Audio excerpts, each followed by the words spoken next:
안녕하세요. 저는 이번 불파스 10기에서 네, 처음으로 진짜 첫날에 완전 처음으로 발표를 맡게 된 함지현입니다. 네, 네, 안녕하세요.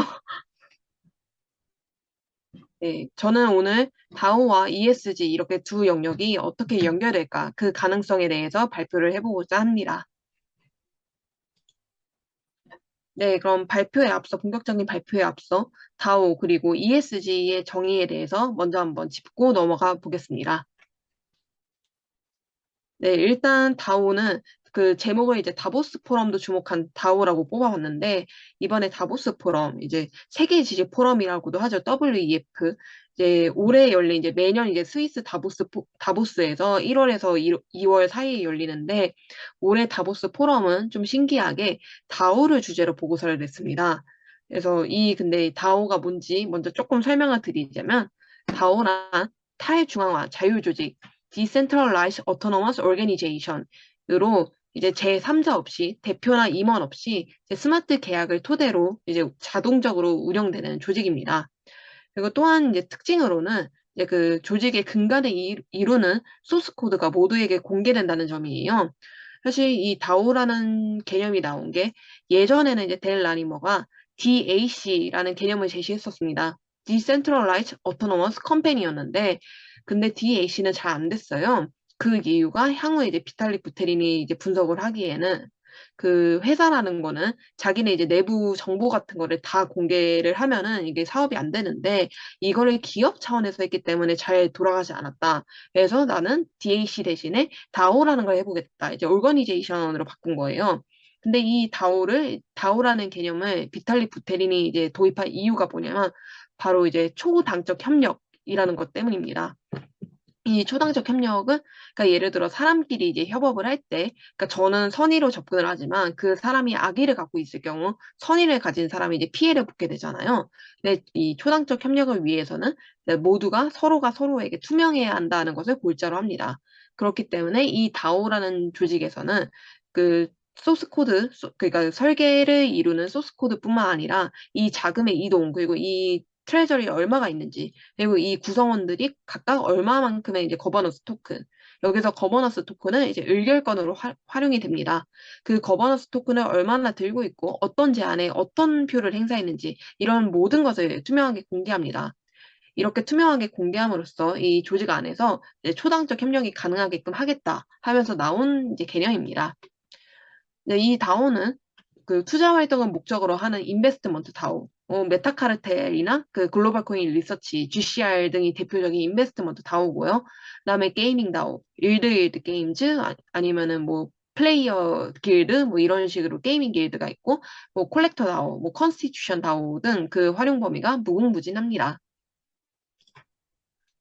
네, 이거는 이제 그 2020년에서 2021년 얼마나 다오가 성장했는지를 잘 보여주는 그 자료입니다. 이 다보스 포럼이 이번에 발간한 다오 툴킷 보고서에 그 실린 데이터인데요. 일단 다오의 트레저리 규모는 2020년 3억 8천만 달러에서 2021년 160억 달러까지로 성장을 했습니다. 그런데 이 트레저리 규모보다는 이 참여자 수가 더욱 급격하게 늘었는데요. 참여자 수는 이제 2020년 13,000명에 불과했습니다. 그런데 2021년에는 160만 명으로 늘었어요. 1년 사이에 다오에 참여하는 사람 수가 130배나 증가한 것입니다. 네, 다보스 포럼은 이 다오 툴킷 보고서에서 다오를 다음과 같이 정의를 했는데요. 다오는 우리가 어떻게 연결되고 협력하며 이제 창조의 질을 다시 상상하는 실험이나 다름없다라고 정의를 내렸습니다. 물론 이 보고서에서는 이렇게 정의 내린 이유가 아직까지는 다오를 이제 실현하기 위해서는 이제 좀 염두해야 하는 법도 많고 아직까지는 좀 넘어야 할 이제 장벽들이 많기 때문에 좀 아직까지는 실험 단계다. 뭐 이런 의미이긴 하지만 그래도 이 WEF라는 조직이 이 다오가 이제 어떤 식으로 이제 방향을 나아갈지 주목했다는 점에서 좀 의미가 있습니다. 네, 그 다음에는 ESG에 대해서 좀 설명을 드리겠습니다. ESG도 요새 좀 많이 이제 트렌드로 좀 주목받고 있는데요. 제가 최근에 이제 책방에 가서 이제 좀 2023년 기술 트렌드 책을 좀 살펴봤어요. 두 권 좀 이제 베스트셀러 자리에 놓여 있는 두 권을 좀 읽어봤는데 그 두 권 다 ESG에 대해서 다루고 있었습니다. 그 정도로 요새 되게 핫한 키워드인데요. ESG는 투자 및 경영에 있어서 환경, 사회, 지배구조, 각각 ESG 그런 이렇게 비재무적 요소를 적극적으로 고려하자는 패러다임입니다. 예전에는 투자에 있어서 이제 뭐 어떤 실적이나 당장 눈에 보이는 그런 숫자로 보이는 그런 실적들만 중요했는데 이제는 이제 환경을 중시하는 기업에 투자를 하자 아니면은 사회 이제 뭐 인권 활동에 이제 그런 중요시하는 기업에 투자하자 아니면 지배구조가 건전한 기업에 투자하자 이런 식으로 비재무적 요소를 적극적으로 고려합니다. 네, 각 정부들이 이제 기후변화 등을 이유로 ESG 의무를 제도화하는 추세입니다. 네, 우리나라도 그 대표적인 국가인데요. 2025년에서 2030년까지는 자산 총액 2조 원 이상의 상장사를 우선적으로 도입을 합니다. 이후 2030년부터는 모든 코스피 상장사의 의무 공시를 적용하고요. 그 외에 뭐 유럽은 뭐 이제 2025년부터 지속 가능 금융 공시 제도를 의무화하고 홍콩도 2025년부터 ESG 정보 공개 의무를 부과합니다. 이렇듯 ESG는 지금 모든 국가의 이제 정부가 이제 정책적으로 추진하고 있다는 점에서 앞으로도 점점 트렌드가 될 것으로 보입니다. 네, 네, 이거는 이제 서스틴베스트라고 이 ESG 관련돼서 좀 유명한 업체예요. 유명한 평가 업체인데 여기서 이제 환경 섹터에는 어떤 게 들어가는지 이 S 섹터에는 그냥 인권뿐만 아니라 지역사회, 기업이 지역사회 또는 소비자, 그다음에 협력업체 또는 근로자와 어떤 관계를 맺어야 되는지를 보여주고요. 그다음에 G는 투자자와의 관계를 의미합니다.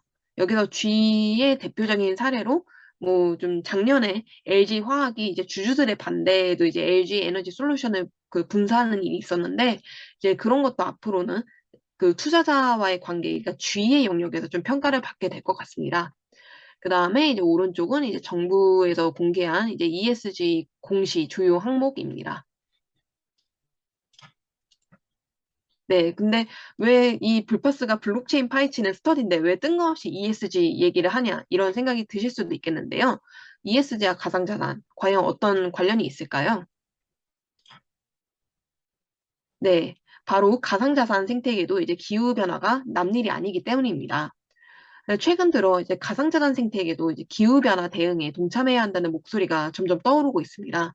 특히 이제 비트코인 같은 자ገብ증명 방식의 가상자산을 채굴하는 과정에서 이 열 에너지를 너무 많이 소모하고 그것이 환경 오염이 된다는 점이 그동안 문제로 많이 제기가 됐는데요. 그래서 미국 백악관도 이제 관련돼서 문건을 발표했습니다. 2022년 3월에는 미국 백악관이 디지털 자산의 책임 있는 개발 보장이라는 문건을 발표했고요. 이후 6개월 만인 9월 미국 백악관은 미국의 가상자산이 미치는 기후와 에너지 영향이라는 제목의 팩트시트를 공개했습니다. 네, 팩트시트는 뭐 공식 문건이라고 보시면 되고요. 이 팩트시트를 보니까 네, 가상자산 채굴에 드는 전력 사용량이 연간 1,200억에서 2,400kWh가 나간다고 이제 분석을 하고 있습니다. 이는 전 세계 데이터 센터의 연간 전력 사용량에 맞먹고 국가 이름이 아르헨티나였나? 아르헨티나 같은 일부 국가 전체의 연간 전력 사용량에 맞먹는다고 이렇게 분석을 하고 있습니다. 그럼에도 불구하고 이제 블록체인 기술에 대해서는 긍정적으로 봤어요. 이 팩트시트에서는 분산 원장 DLT 기술이 기후 모니터링 또는 이제 기후 이제 문제 완화에 도움이 될 수 있다고 전망을 했습니다. 그 다음에 이제 대표적으로 이제 이더리움도 이제 더머지 업그레이드를 진행을 했는데요.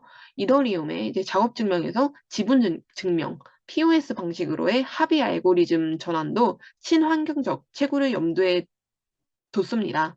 뭐 골드만삭스는 이제 이런 더머지 얘기를 다루면서 이더리움이 비트코인보다 전기를 덜 소모해 긍정적이다라고 평가하기도 했습니다. 네, 또 이제 정부뿐 아니라 이제 가상자산 업계에서도 이제 기후변화 대응에 대한 움직임이 나오는데요. 바로 리파이의 부상입니다. 네, 다들 디파이는 많이 들어보셨을 텐데, 리파이는 살짝 생소할 거예요. 예, 디파이는 이제 Decentralized Finance로 기존의 은행이라는 제3자 중개 업체가 수수료를 많이 떼어가는 문제를 개선하기 위해서 나왔다면, refine은 regenerative finance, 재생금융의 약자로 가상자산과 블록체인을 활용해 기후변화 및 사회 문제에 기여할 수 있는 방법을 모색하자는 움직임입니다. 코스모스, 니어 프로토콜, 헤달 해시그래프, 폴리곤, 알고랜드 등의 유명 레이어 1 및 레이어 2 프로젝트들도 리파이 프로젝트를 지원하고 있어요. 특히 뭐 이 중에서 니어 프로토콜은 이제 자기네가 이제 얼마나 뭐 탄소 배출량을 줄였는지 뭐 그런 거를 보고서를 내기도 합니다. 또한 이제 코스모스 생태계의 어떻게 보면 주축인 콤피오. 이 콤피오라는 업체가 이제 코스모스 생태계에서 사용되는 웹 어셈블리, 이제 코즈머즘을 개발한 업체인데요. 이 콤피오도 2018년 리파이 업체로 설립을 했습니다.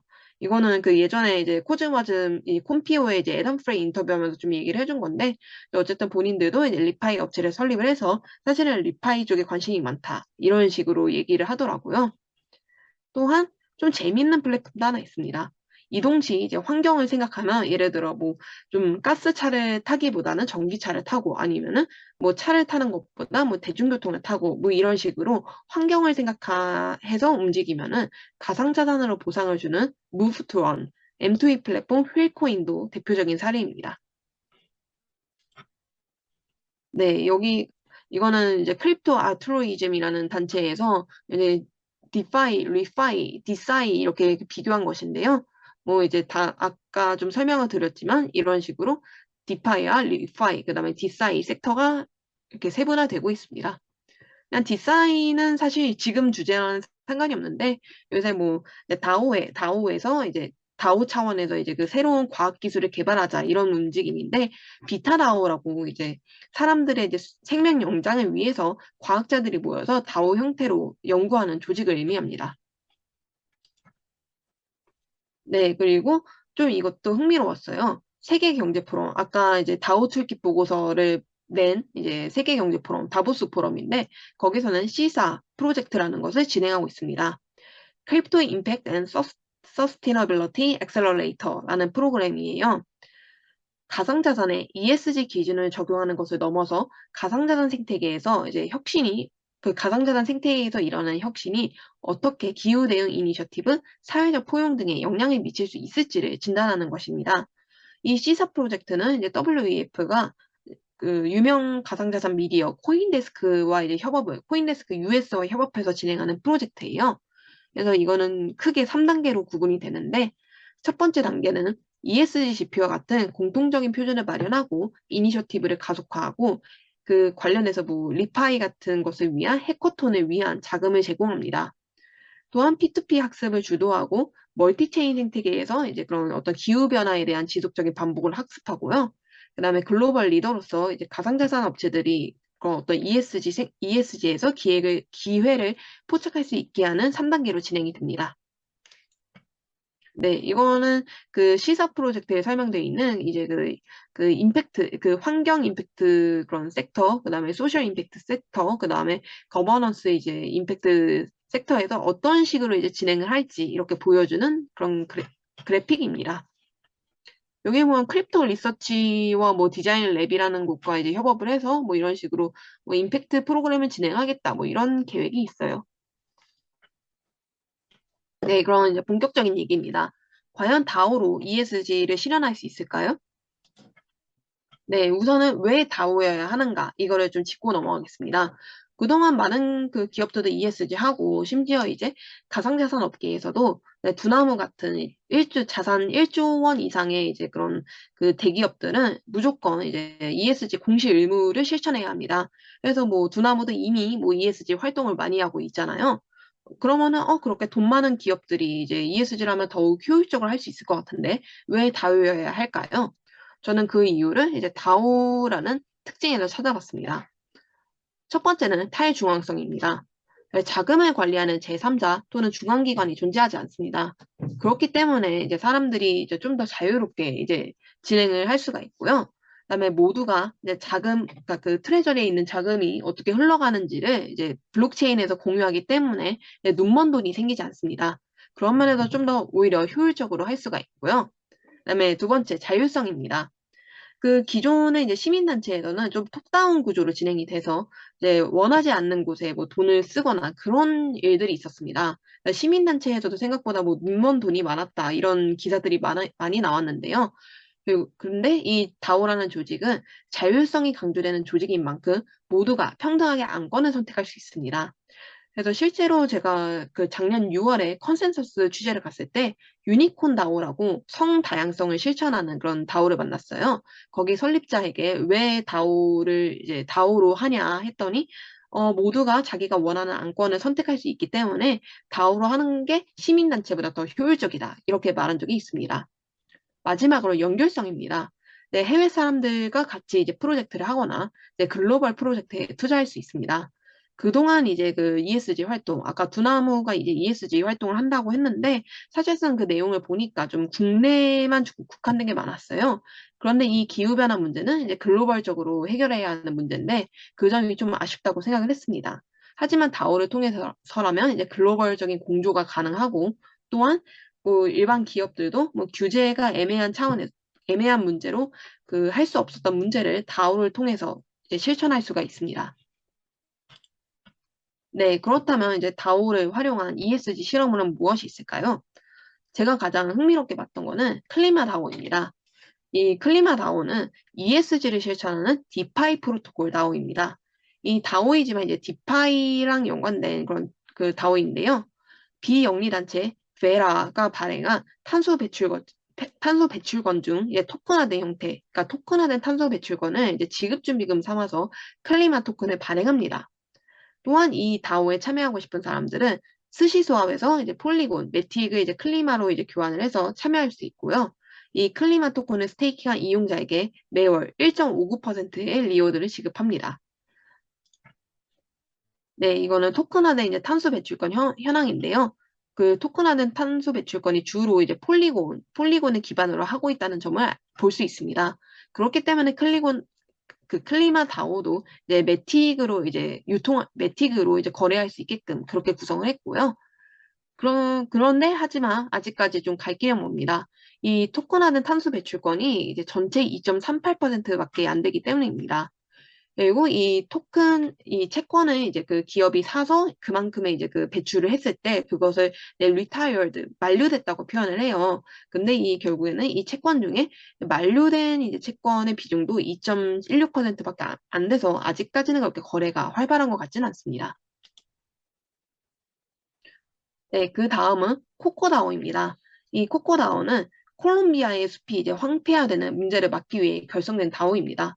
이 정부의 탄소 배출권 정책이 통하지 않는 뭐 우클라 지역이었나? 그런 소규모 산림을 보호하기 위한 차원인데요. 이게 왜 정부의 탄소 배출권 정책이 통하지 않냐면은 이 탄소는 당연히 나무가 많고 그 면적이 넓으면 땅이 많을 거 아니에요. 그런 곳일수록 탄소를 더 많이 흡수합니다. 그렇기 때문에 나무가 많고 땅이 넓은 곳일수록 더 탄소 배출권을 이제 비싸게 받을 수 있어요. 이 탄소 배출권이 이제 그 흡수하는 탄소량에 비례해서 주어지는데요. 그런데 그 소규모 산림에서는 흡수할 수 있는 탄소가 매우 적기 때문에 이 마을의 사람들은 탄소 배출권을 받는 것보다 그냥 나무를 베서 파는 게 더 이익이 됩니다. 그러다 보니까 이제 소규모 산림에서는 탄소 배출권을 받느니 차라리 이제 나무를 베자 해서 오히려 그 황폐화되고 있는데요. 코코다오는 디지털 측정, 보고, 검증, DMRV 기술로 이제 생태계 다양성 데이터를 수집하고 그다음에 주민들에게 이 숲에 이만큼의 생태계가 다양하다 이런 교육을 합니다. 또한 주민들이 나무를 베지 않고 지역사회에 기여하는 만큼 보상을 받아가는 구조를 설계했습니다. 기코인 그랜츠라고 이제 이것도 다오 형태로 이제 크라우드 펀딩을 실시하는 플랫폼인데 거기서 크라우드 펀딩을 진행한 프로젝트입니다. 네, 그 코코다오 뭐 이런 식으로 이제 로드맵이 있었습니다. 이렇게 커뮤니티를 만들겠다는 거였습니다. 네, 그 다음에 이제 빌리지 그리드 다오입니다. 네, 농촌의 기술자들이 이제 드론을 이제 활용해서 에너지 인프라 프로젝트나 아니면 탄소 격리는 이제 탄소를 얼만큼 이제 격리하는 그런 기술을 갖췄나 뭐 이런 건데요. 그 다음에 농작물 건강, 자연 보존 노력 데이터를 수집하게 하는 프로젝트입니다.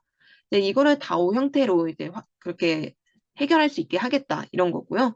그다음에 드론으로 촬영한 사진을 NFT로 이제 발행을 하고 이것을 오픈시에서 이제 판매를 합니다. 네, 그리고 특이한 점은 전기전자공학회 IEEE 스마트 빌리지 위원회가 참여를 하는데요. 이 스마트 빌리지 위원회는 그 어떤 스마트 빌리지, 그러니까 친환경을 노력하는 이제 마을에 이렇게 기부를 하고 있는 단체입니다. 이 빌리지 그리드 다오 또한 마찬가지로 기코인 그랜츠에서 크라우드 펀딩을 진행했습니다. 네, 그리고 에이커 다오입니다. 에이커 다오는 벤처 캐피털, 에이커 인베스트먼트에서 파생된 다오입니다. 네, 리파이 프로젝트의 이제 임팩트 투자를 실현하는 인베스트먼트 다오예요. 이 에이커 다오는 에이커 오브 아메리카 온슈어 LP로부터 받은 자금으로 에이커 토큰을 이제 공급합니다. 그렇게 받은 이제 에이커 토큰으로 그 다오의 탈중앙화 임팩트 투자 클럽이 하위 다오가 있거든요. 이 다오들도 이제 섹터마다 다 다른데 이 하위 다오들의 이제 투자하는 구조를 갖추고 있습니다. 네, 마지막으로 픽스다오입니다. 사실 픽스다오는 뭐 본인들이 ESG를 이렇게 천명하지 않았는데요. 그냥 제가 봤을 때는 이 픽스다오가 어떻게 보면 S나 G의 영역에 좀 속할 수 있다고 생각을 해서 갖고 왔습니다.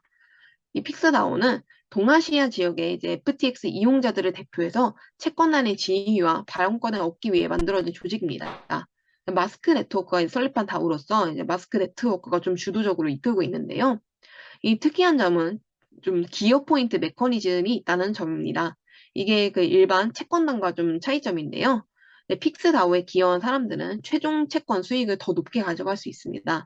예를 들어 실제로 이제 본인의 채권은 100만 원이지만 좀 더 본인이 이제 그 기여 포인트를 많이 쌓았다. 이런 뭐 140만 원짜리 채권을 받을 수 있고 이런 구조입니다. 2023년 1월에는 스코프 프로토콜과 이제 협업을 해서 채권자가 자기가 얼마큼의 피해를 입었다 이런 주장을 뒷받침할 온체인 증거를 제공한다는 계획입니다.